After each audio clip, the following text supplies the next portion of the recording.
Choosing the right sidearm is never really a top priority for a lot of FPS players. They're generally pretty weak and they're mainly just there to complement your main gun, hence why they're secondary weapons. But at the end of the day, they're still a vital part of your loadout, helping to finish players off and provide some extra firepower. Remember, switching to your pistol is always faster than reloading, a fact we should all know pretty well. And with the Battlefield games having a hell of a lot of handguns to pick from, it can be tricky to determine which one is worth choosing over the others. For this reason, just like with the primary weapons, many of the handguns get overshadowed by their counterparts, because they might seem easier to use or more effective and dangerous. A lot of those underrated, underused pistols and revolvers don't get very much love, and these are the ones we're going to be focusing on today. The handguns that aren't typically go-to choices, which definitely deserve to feature on more people's loadouts. Here's my top 10 underrated sidearms in the Battlefield games. So straight off the bat, we've got one of the most unique weapons in the list that functions quite differently to your average everyday Battlefield handgun, the HOWDAH pistol from Battlefield 1. Now, this is literally one of the least used things in the game. I guess its low popularity isn't exactly helped out by the fact that it's a weapon exclusive to the assault class, but even so, some of the rarer pre-order exclusive sidearms like the Red Baron's P08 and the M1911A1 still get more action than the poor old HOWDAH pistol, which is really quite surprising considering how deadly this gun can be. It might only hold 4 shots, which isn't exactly a fantastic amount to have considering they take longer than average to replenish, but it's no secret that the HOWDAH pistol is one of the deadliest things to be up against in a close range situation, sort of acting like a less accurate bulldog revolver with a bit more range and faster reloads. Is it the most effective versatile sidearm in the game? Definitely not. But it's still got a very respectable amount of speed and power to make it a worthy choice nevertheless. Still working well as a finishing off tool, while performing decently on its own against players close by, acting like a bit of a gap filler weapon between the semi-automatic pistols and the revolvers. Not to mention that it also looks quite cool too, which is a nice little bonus.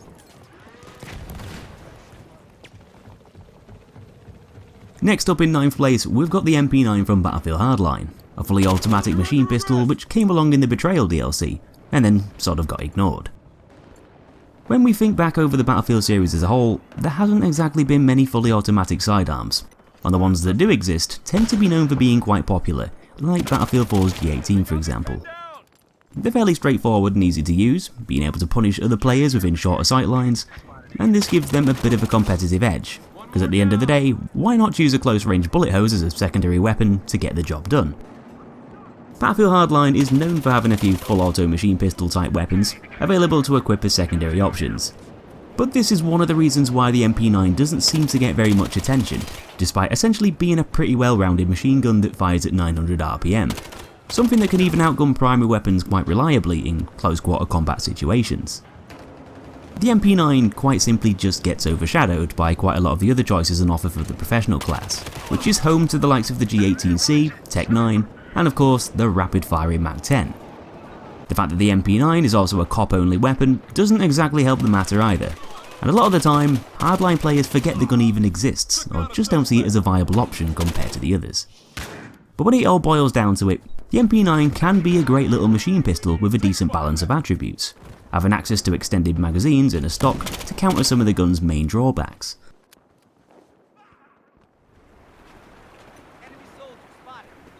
So we all know well and good that Battlefield 4 has quite a lot of high-powered sidearms, capable of inflicting tons of damage per shot.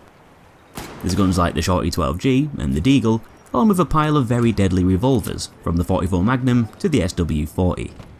So out of all of these choices, it can be a bit tricky to pick the right one, as a lot of players will want to optimise their loadouts for dealing the most damage in the shortest amount of time, giving them the upper hand in a lot of fights. The MP412 Rex was known for being a pretty popular sidearm in the past games, like in Bad Company's 1 and 2, along with Battlefield 3. But when it came back again in Battlefield 4, the gun lost quite a lot of its appeal, down to there being a lot more competition, with lots of other heavy hitting revolvers being available to pick from instead.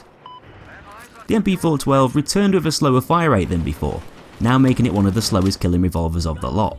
Not really something that went in its favour. But it also had a few less obvious qualities to give it an advantage over the others, like having lower spread values and quicker reload speeds, helping to make up for the gun's low 6-round capacity. This made it a very worthy contender, but the MP412 Rex still never really achieved the same kind of fame that it did in the past, despite statistically being one of the most well-rounded revolvers in Battlefield 4, having a pretty good balance of power, accuracy and versatility, which a lot of people didn't really recognise.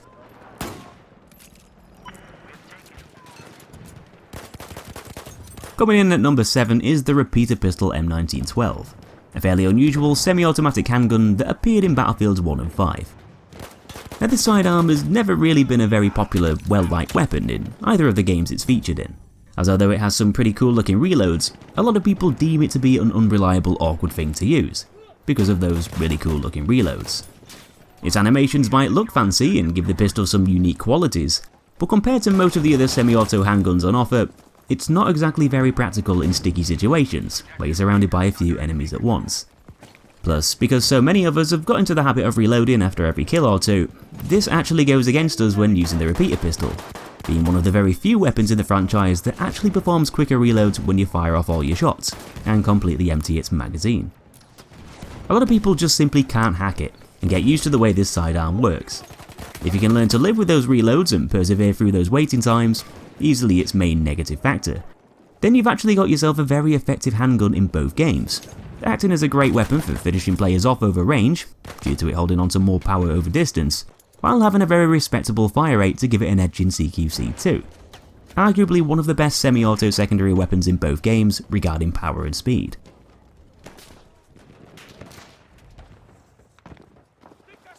Another semi-automatic handgun that often gets neglected is a Japanese pistol called the Type 94, which came along in Battlefield 5's War in the Pacific update. A lot of people just pass this thing off as being another generic pistol, with nothing really new to offer over the others.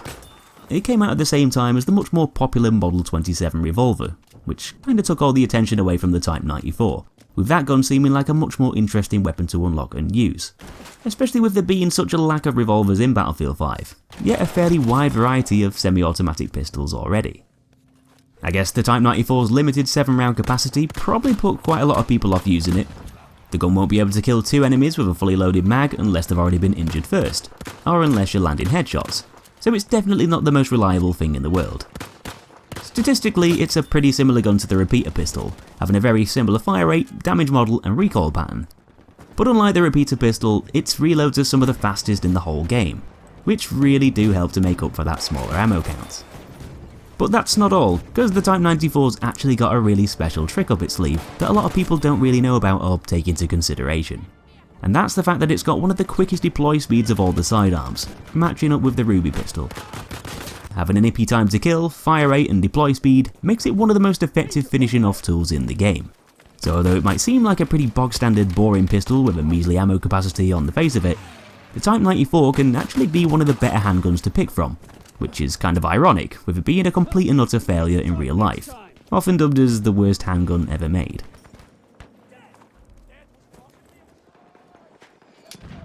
Slap bang in the middle of the list now, we've got ourselves the number 3 revolver from Battlefield 1, a pretty interesting all-kit secondary weapon that performs quite differently to a lot of the others. The number 3 revolver is a bit of a Marmite gun, definitely an acquired taste that a few people really like, but a lot of others tend to hate, and this is mainly down to it having some extreme factors to separate it from the other revolvers. It's easily the worst one when you take damage, range and kill times into consideration, having a really crappy fire rate of just 163 RPM to make it one of the slowest shooting sidearms in the whole game, even more so than the Gasser. Combine this with one of the shortest damage drop-offs and weakest power outputs of all the revolvers, makes it seem like a truly terrible thing to equip. It's not even a particularly accurate weapon either, so it's got more than enough problems to scare people away from wanting to use it. But although it definitely doesn't do everything right, seeming like a fairly weak gun compared to everything else, the number 3 revolver still suits its sidearm role really well, being a pretty solid choice to complement your main weapon, often more effectively than the others. Although the number 3 is far from being a fantastic standalone gun, it's definitely the most reliable high damage sidearm you can choose, having the quickest reloads and deploy speed combination of all the revolvers on offer, by a pretty large margin, letting you do what sidearms are designed to do quite well. Not many people give the number 3 a chance to prove its worth, bobbing it off for having some obviously mediocre stats, but it can still serve its purpose quite well nevertheless, picking off weakened targets in CQC effectively when your primary weapon's running dry.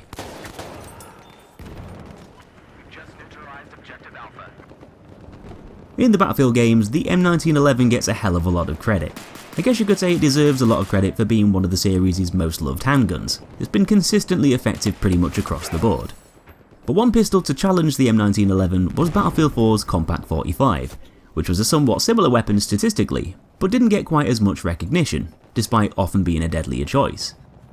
Both the Compact 45 and M1911 dish out the same sort of reasonably high damage values, allowing them to kill in just 3 shots up close, which is a pretty nice thing for a semi-auto pistol to be able to do in Battlefield 4. But the Compact 45 still has the slight upper hand in a close range fight, having an ever so slightly faster fire rate and the ability to hold an extra 3 rounds in its magazine, potentially an extra kill. This is offset by the Compact 45 having a slightly bouncier recoil pattern, possibly making it a tad harder to control when you're blasting away, tapping the trigger quickly. But this higher recoil never really becomes too much of a problem, because you could always just slap a muzzle brake on there to lessen it a bit, helping to counter the pistol's main drawback. The fact that the Compact 45 can quite comfortably rival a gun as popular and well trusted as the good old M1911, yet doesn't often seem to get the same kind of attention, makes it a worthy pistol to add to this list. A pistol that definitely deserves a bit more use.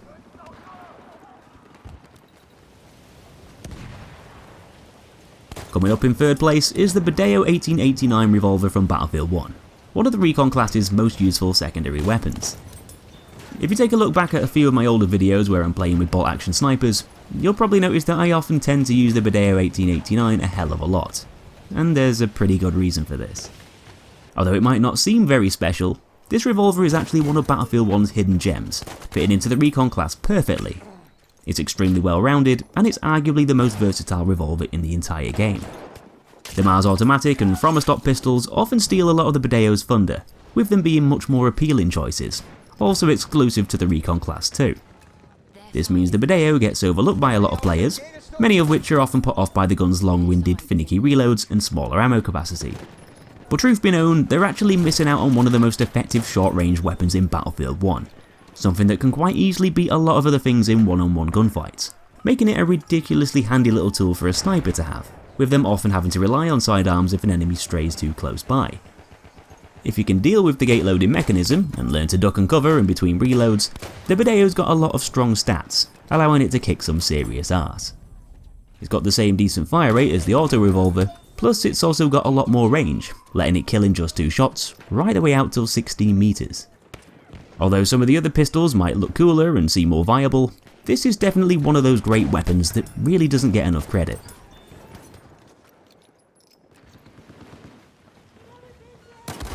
Next up is the semi-automatic CZ75 pistol from Battlefield 4, a gun that often slips under the radar because it doesn't seem to have any obvious factor to make it stand out amongst everything else.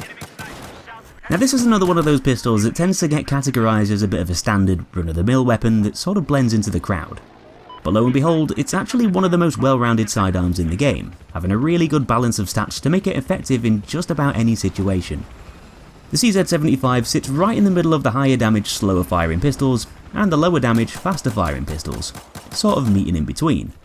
Not really having any kind of major strength, but at the same time not having any kind of major weakness either, letting it do what it needs to do reliably without any problems. The CZ75 retains a very respectable amount of damage over distance, actually giving it the best range of all the semi-automatic sidearms, apart from the Deagle. And although it doesn't exactly have massive magazines, it still holds enough rounds to make it viable for both finishing players off and taking them on when your main gun's all out of ammo. If you decide to use this gun on a hardcore server, then you're a very smart person indeed, because this thing can kill in just 2 shots up close like the M1911, Compact 45 and the Deagle, but it can fire a fair bit quicker than all of them too, ultimately giving the CZ75 the superior kill times. And all in all, whatever the case, you can't really go wrong with equipping this gun, because it'll usually always have your back, being one of the most reliable guns in the game that you can depend on when you need it most.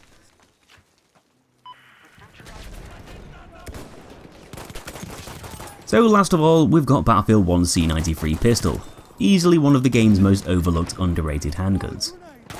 The C93 pistol gets a lot of hate that it doesn't really deserve. It takes quite a while to unlock, and when a lot of players finally get hold of it, they tend to be a bit underwhelmed. What they eventually unlock is a pretty weird, dopey looking pistol that seems a bit clumsy, but appearances can be deceptive, because although it might look a bit awkward and not seem to bring anything new to the table, acting as a bit of a filler weapon to pad the game's armoury out, It's statistically one of the better sidearms of the lot, and it can also be equipped on any class you want it to. If you like using the MLE 1903, then the C93 is statistically quite a similar gun, killing in the same number of shots and firing at the same decent rate of 360 RPM.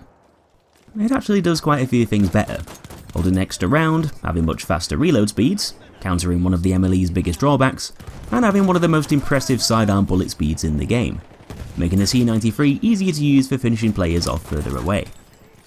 Recoil isn't exactly the best, but it's not all that bad either.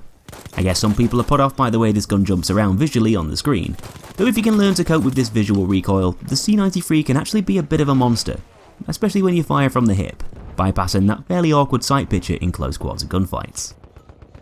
The C93's primary weapon carbine variant is a bit of a crappy gun, but the pistol is a really effective choice that a lot of people like to pass on, a very versatile, underrated sidearm that barely ever seems to get used. So what do you think are the most underrated, underused secondary weapons in the Battlefield games? Let me know your choices down below in the comments. Thanks for watching guys, that's the end of the video, but make sure you subscribe to see more of them coming up in the future. Take it easy, and I'll be seeing you in that next episode.